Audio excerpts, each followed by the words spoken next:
Се враќаме во студиото, како што најавивме, тука е господинот Сеат Джигал, комуниколог, со него ќе разговараме. Какви пораки се праќаат до гласачите од страна на партиите, кандидатите за градоначалници, за советници? Па е вака, пред почетокот на разговорот, господинот Джигал ми донесе една книга, која мислам дека е прилично пригодна за оваа ситуација. Да. Политичка комуникација во онлайн медиумите. Исто така е поврзано, се разбира, и со кампањата, и со изборите. Се извинувам, многу веќе ми трае емисијата и Снемува глас. Снемува глас, се разбира, кампањата за сите. Напорна е за сите, да. Господине Джигал, ги гледате кампањите, ги следите пораките, гледаме дека има неколку начини на комуникација од страна на партиите. Имаме една комуникација која се обидува да биде конструктивна, имаме една комуникација која е агресивна, на некои моменти имавме една вулгарна кампања, мораме да кажеме. Како ја бираат они, што мислите вие, што им носи повеќе поени на кандидатите вака? Дали таа агресивна кампања или по-конструктивна? Да, може да се анализира во принцип, концепцијски, кампањата може да се подели на промотивна и на негативна кампања, каде што кандидатите, лидерите, партиите се обидуваат да ги критикуваат другите. Во тој смисол, значи, има елементи на промотивни кампањи, се промовираат програми, помалку кандидатите колку толку, но акцент се става на овој втор дел на негативна кампања, односно критикување на политичките противници, како што и ти наведуваш, често тоа преминува во некоја макар вербална агресија, напаѓање, исмевање, па дури и други видови на обраќање негативни. Имавме буквално и вулгарности овој. Да, овој пат, за жал. Буквално, да. Доста од тие вулгарни содржини беа циркулирани онлайн, Да, тие се онлайн, да. Да, се зголеми нивниот опсег, рич, односно колку луѓе го видеа таа и ја менува квалитативно перцепцијата за, како да кажам, за самата изборна кампања. Нивната калкулација е следна, тие се многу поинформирани од нас како стојат, каде стојат, добро, каде лошо и проценуваат, калкулираат каде таквите агресивни напади им носат некоја добивка во смисла на мобилизација на сопственото членство. Сите истражувања покажуваат дека таков вид на агресивен пристап во кампањата ги мотивира нивните партиски членови, поддржувачи, симпатизери, така натаму да излезат во поголем број. Има еден мал дел кој што исто така е дел од таа равенка изборна, тие што се неопределени, ние ги нарекуваме хејтерски гласови, односно оние што излегуваат да гласаат против и се надеваат дека ќе разбудат и дели од тие неопределени, дека ќе се навлечат на некој наратив, на некоја порака, на, да речеме, негативен став кон некој кандидат или партија генерално и така натаму. Така што они тоа калкулираат кога го потребуваат тоа. Значи, во суштина можеме да се кажеме дека се обидуваат да предизвикаат некаков емотивен одговор кај гласачот или потенцијалниот гласач. На некој начин да возбудат некоја емоција, дали е тоа агресија, дали е страв, дали е омраза, што и да е. Така е. Кога имате една информативна порака, да речеме, за плановите, за решавање на проблемите на граѓаните, една емотивна или афективна порака, втората порака многу подобро влијае врз однос на мотивираноста на граѓаните пред се да излезат, а потоа и да се определат за некој. Значи, тоа е на некој вид начин играње со нашите емоции, но за жал поради нивото на нашата политичка култура функционира, за нив им се исплати тие, мерејќи ги дневно или да речеме неделно тие анкети, гледаат дека после одредени политички настани, одредени да речеме негативни пораки до јавноста, тие забележуваат одредени пораст во поддршката или во излезноста која што ја очекуваат. Но на што мислам дека па граѓаните не се свесни дека вие како што велите поигрување со емоциите, можеме да кажеме и манипулација на некој начин со сентиментот на гласачкото тело, не сме свесни ние како граѓани, како избирачи дека често не манипулираат на тој начин. Да, тоа е точно сејата во смисла дека ако почне да доминира тој тип на афективна манипулација или играње со емоциите на граѓаните и на гласачите генерално, еден дел од нив ќе се фатат на тоа, односно ќе има ефект врз нив, но генералниот впечаток или реакција е да се дистанцираат од политичката активност или партиципација, односно да не излегуваат на избори. И во таа смисла ваквите тактики, ако тие доминираат во кампањите, имаат да речеме двоен ефект и каде што доминира негативниот ефект. Значи, штом ќе помине одреден праг на толеранција кај гласачите на нашиот политички сензибилитет, луѓето почнува да расте онаа бројка, оној процент на луѓе што не сакаат да гласат или одбиваат да гласат. Ако заближувате во последните анкети, тоа е случај. Негде помеѓу 40-45% засега барем се изјаснува дека не знаат дали ќе гласат или дека нема да гласат, што е навистина сериозен процент. Значи, едноставно гласачите се создават на некој начин таа апатија или одбивање да се излезе на гласање и велат едноставно нема да гласа. Тоа е мојот одговор кон сето ова што се случува. Да, ние вака може малку и по генерално да видиме наназад кон изборите како тој однос во нашата политичка средина се развива, значи расте таа апатија. И може да кажем дека една точка на прекршување беше политичката криза од 2015 до 2017, каде што луѓето дознаа многу непријатни вистини кои што партиите, да речеме, ги прават за сцена. И во таа смисла, од тогаш почнува тој тренд на голем скептицизам, на цинизам, луѓе да не гласаат за идеали, малку да изгубат верба во изборите, во ветувањата и така натаму. И тоа некако тлее и за жал и понатаму се развива. Тоа е една доминација на една политичка култура каде што луѓето кои што да речеме се неопределени или не се партиски поврзани, ја губат вербата во моќта на својот глас. Тоа треба да не загрижи и не смееме да дозволиме да речеме луѓето кои што не се во некои партиски машинери, кругови и листи да не бидат политички активни, односно да не излегуваат на избори, да не бидат активни во своите средини и општини.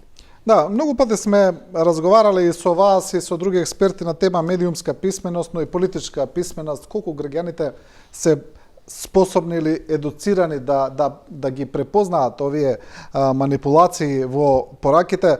Па често имаме ова што го зборуваме, се преминува и границата кога преминуваме од едни класични политички пораки, па имаме некогаш и елементи на говор на омраза, имаме и навредлив говор, имаме, како што кажавме, и вулгарности, но колку граѓаните може тоа да го препознаат? И второ прашање кое комплементарно со ова е и кога ќе препознаат, дали ќе реагираат на вистински начин, тоест дали да речеме ќе го казнат тој што го направил тоа или едноставно ќе им биде сеедно? Да, тоа е многу добро прашање и низ кое се рефлектира и нашата политичка култура и свест за важноста на изборите и за важноста на луѓето кои што ги бираме. Може да се каже дека голем дел од гласачите имаат доволно политичка култура да ги протолкуваат правилно пораките, иако ние со медиумската писменост не стоиме баш добро, негде сме на крајот на тој последен дел, последна група во Европа барем, но мислам дека граѓаните имаат одредена политичка култура и да ги прочитаат. Излегува и некои истражувања дека сме и со нивото на интелигенцијата на крајот на Европа. Сега не знам, IQ, многу се навредија од тоа, дали е точно, не знам. Добро, да, не се задоволителни тие проценти ниту за IQ, јас ги следев тие последни резултати кои што беа објавувани. Негде сме во последните групи, негде 5-6 група во Европа и треба тоа да не загрижи. Тоа е поврзано со мојот домен, образованието. Се обидуваме да бидеме, да речеме, што поактивни.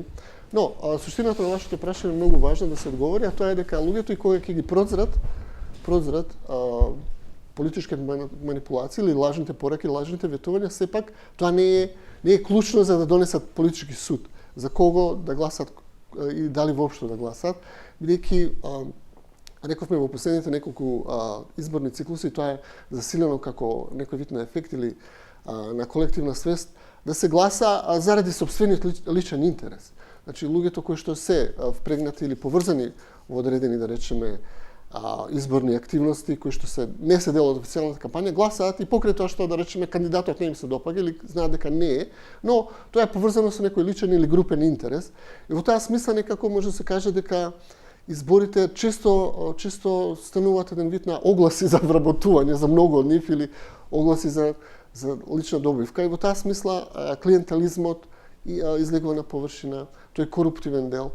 Вербата на гласачите во изборниот процес опаѓа, бидејќи ако вие во општеството имате една видлива група кои што не ги продаваат гласовите, но прават дилови со својата поддршка, тоа што е проблем. Да речеме, имавме ситуација сега во одредени градови големите партии да немаат свои кандидати, да ги поддржуваат коалицијските партнери, дали се владени или опозицијски, се едно. Тоа беше случај на минатите избори. Сега луѓето се ставени во ситуација, оние кои што се неопределени, значи голем дел од нивните соседи, да речеме, сограѓани, калкулативно гласаат, односно се мобилизираат и тие сега губат мотив да гласаат, да речеме, за најдобрите кандидати. Тоа е нешто што треба да се адресира во општеството како прашање, зошто најдобрите кандидати не се бираат, зошто најдобрите кандидати не се, да речеме, ставени на листите и така натаму. Да, добро, ние често зборуваме дека политичарите им недостатствува морал и етика, да. Но кога ќе го видиме, кога ќе го пресликаме ова кај гласачкото тело за ова што зборуваме, излегува дека и генерално, ајде да речеме, дел од граѓаните, можеби не знам дали е голем или мал дел, исто така немаат баш некое силно чувство за морал и етика. Па така значи дека како општество имаме еден проблем со недостаток на тие општи вредности. Да, значи пред се довербата во политичкиот процес, довербата во тој систем на заслуги, мериторниот систем кај нас не стои добро. Гласачите се мотивирани од лични пресметки или, да речеме, планови и така натаму. Така што оно што е најдобар тешко излегува на површина. Тука е и клучна улогата на Валканата кампања.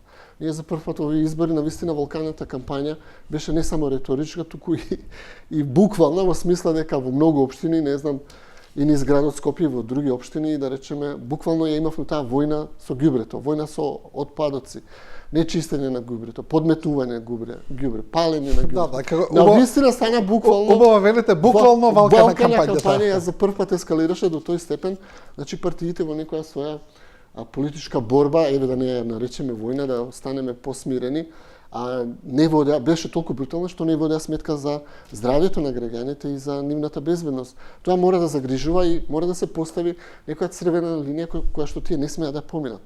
Значи не смее тоа да ескалира до степен тие да се натегаат кој ќе го чисти ѓубрето или кој ќе заврши оваа законска работа предвидена со закон, заради тоа да страдаат граѓаните. Да, мислите ли дека тие етички стандарди во комуникација треба да бидат на некој начин законски можеби регулирани или треба да го уредува тоа јавниот притисок и медиумската култура, бидејќи ние имаме закони кои кога зборуваме за клевета, навреда, говор на омраза и така натаму, но еве кога зборуваме за таа една политичка комуникација, мислите ли дека треба да се направи нешто дополнително или едноставно треба да се регулира вака, низ некаков јавен дискурс? Да, низ некаков процес на учење, но тоа е долго и неизвестно.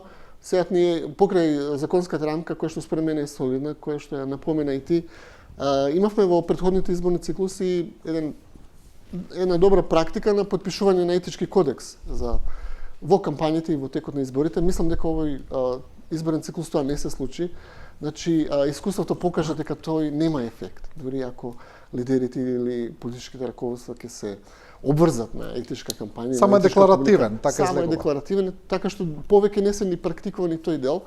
Останува ние низ некакво учење, практика, да ги изчистиме, прочистиме тие работи, но тоа за жал не се случува, бидејќи поради политичката поларизација и поради недоволната политичка култура, агресивноста во кампањите, негативната кампања се уште функционира и им дава резултати. Се додека е тоа така, тие ќе ја практикуваат чисто од политички интерес, од некоја политичка прагма, ќе дадат повеќе акцент на негативната кампања, на агресивноста, на Валканата кампања. Да речеме, јас се разбира дека ние кога зборуваме за изборите како што ние ги перципираме низ медиумите. Никој од нас не бил на сите тие митинзи. Тука е одговорност на новинарите, на медиумите да ја намалат таа поларизација. Секој митинг да речеме дека има еден чесен или промотивен, информативен карактер, но и во медиумите често доминираат оние пораки кои што сами меѓу себе си ги упатуваат. Најчесто тоа се критики, некогаш и закани, некогаш и предупредувања. Значи во таа смисла тие практично ги користат и медиумите да си пратат такви пораки. Имавме во овие последни барем 2 циклуси доста такви метафори, животински метафори, мачиња, лавови, орли, не знам што се уште не, значи тој политички речник не само што стагнира, туку и назадува. Јас се сеќавам да речеме, доволно сме возрастни на некои кампањи од 90-тите и почетокот на овој милениум, беа многу покоректни во таа смисла. Да, имаше ексцеси, имаше навреди, но имаше и добри, особено на локални избори, каде што треба да доминира еден вид на, да речеме, програма за решавање на конкретни практични проблеми, но за жал ете и локалните избори се излизгуваат во таа, да речеме, политичка пресметка или борба за премак. Се губат конкретните практични, да речеме, прашања или планови или програми, идеи. Често тие користат визии, или нашиот кандидат има визија, но тоа е исто декларативно, тоа е премногу апстрактно, бидејќи нашите проблеми се навистина практични. И подобро би било тој речник да го заменат со некој конкретен план. Ова ќе направиме со ова депонија, ова ќе направиме со градинките, ова ќе направиме, но тоа да биде реално. Да, господине Джигал, имаме друг еден проблем кој е исто така суштински, а тоа е, освен таа негативна политичка комуникација, ајде да речеме, имаме и проблем кога се блеферуваат дезинформации, мисинформации директно кон граѓаните, што може да предизвика доста поголема опасност од една обична политичка манипулација. Имавме во минатото, не знам, кампањи каде што се тврдеше дека ќе се отвараат кампови за бегалци во Македонија, за мигранти.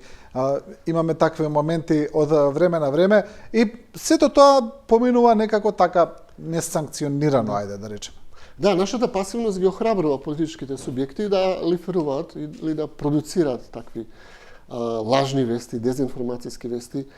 Сите бевме сведоци дека по кризата 2017 имаше една серија на избори во каде што беше доста бројно, фала Богу на овие избори тоа го нема, се надевам ќе се задржи, на објавување на приватни снимки, каде што треба да се дискредитира некоја партија, некој кандидат, и тоа беше тренд.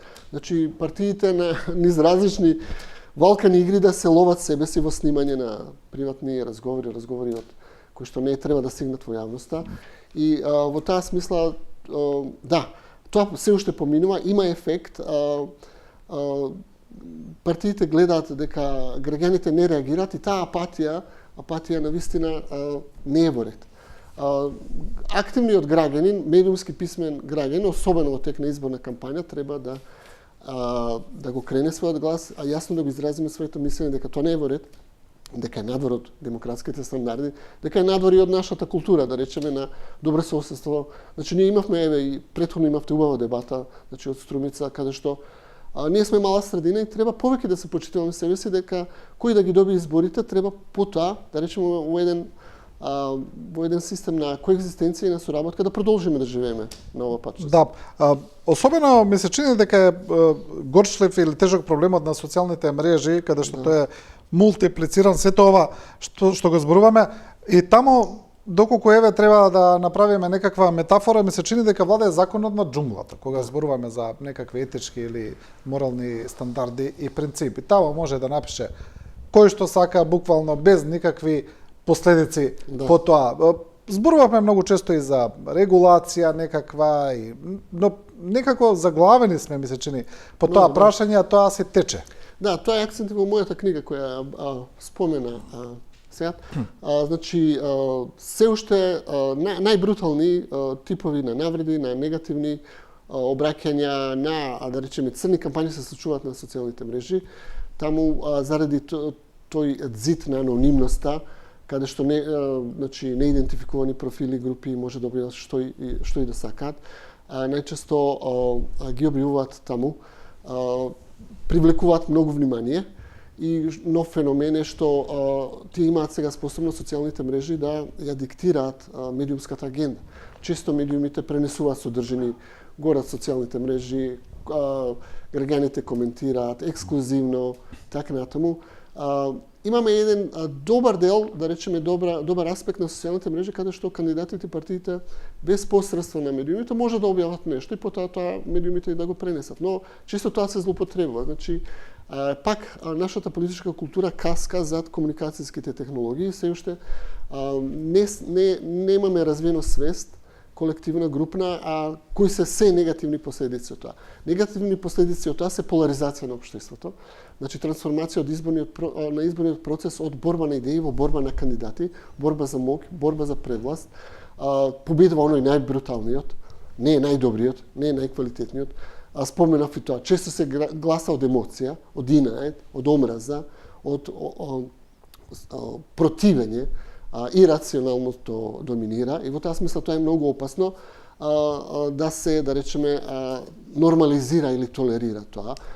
Сепак, партиите мора да покажат пример, тие секако имаат моќен глас таму, нивните профили, нивните политичари, представници се најследени, можат, да речеме, тоа да го подобрат и за еден вид на општествено лидерство, што би значило да дадат добар пример како треба да се комуницира и така натаму.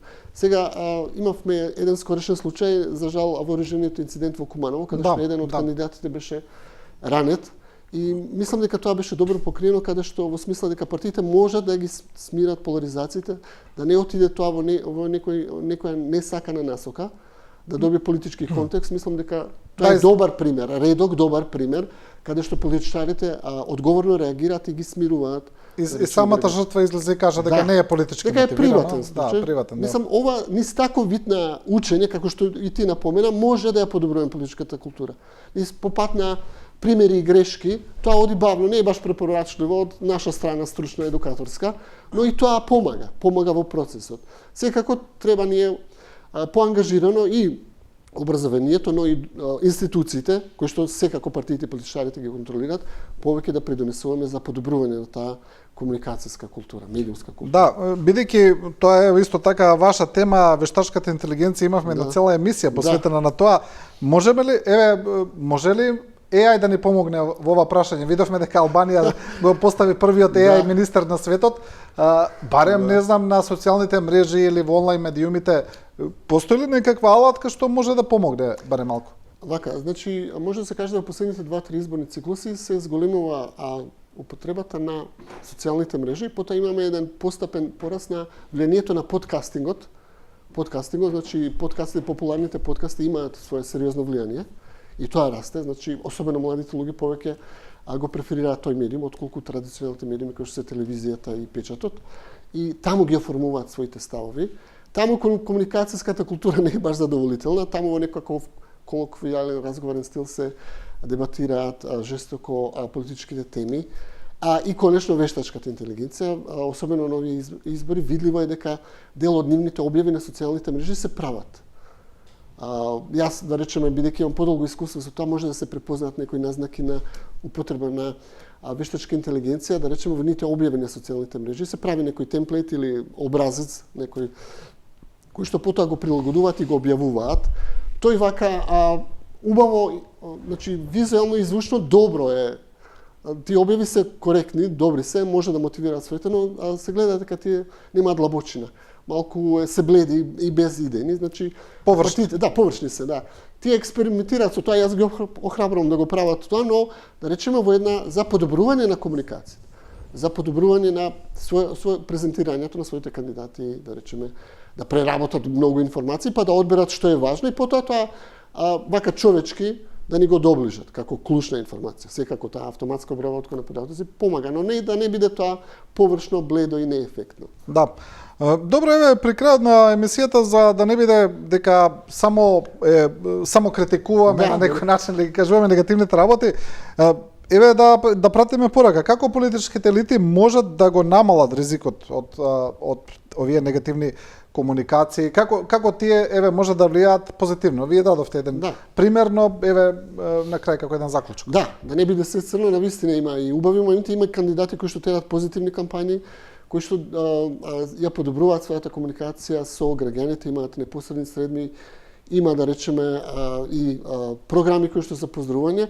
Генерално борбата на нив и на сите нас како граѓани е враќање на довербата во политичкиот процес. Дека граѓанинот решава за својата судбина преку избор на најдобрите граѓани. Значи тоа треба да тргне од нив политичарите.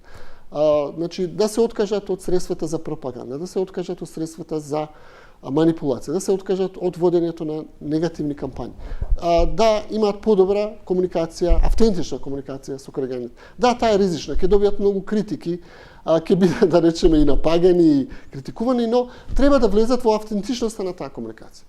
Да бидат поблизу до граѓаните, тоа звучи малку како клише, но да влезат во тој процес на слушање на граѓаните. И пред се, значи, политичката култура или политичката свест не завршува со чинот на изборите. Тие мора да ја одржуваат отворена политичка комуникација и по изборите. Значи да обезбедат канали, термини, можности за отвореност, луѓето да критикуваат, да постават прашања.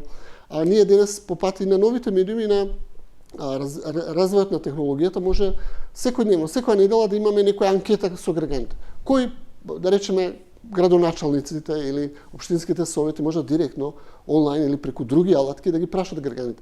Со кој проблем сакате прво да се зафатиме? Кој е најприоритетен проблем? Значи, технологиите ни овозможуваат да имаме подобар фидбек помеѓу граѓаните и политичарите. Значи, ако тие се вклучат и бидат по-посветени во тој процес на секојдневно комуницирање, отвореност, тогаш навистина може да направиме квалитативни промени во политичката култура.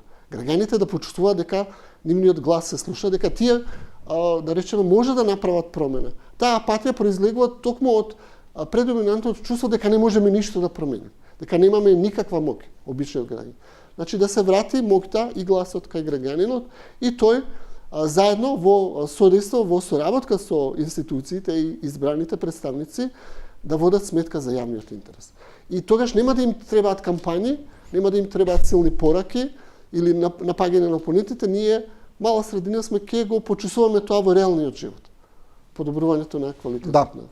Добро, еве, ова е убава порака и за крај како заклучок. Господине Джигал, ви благодарам за учеството во емисијата. Благодарам многу за поканата. И со ова почитување го завршуваме ова Студио 10. Ви благодариме и на вас, и на вниманието, и на довербата, и останете со програмата на Телевизија 24.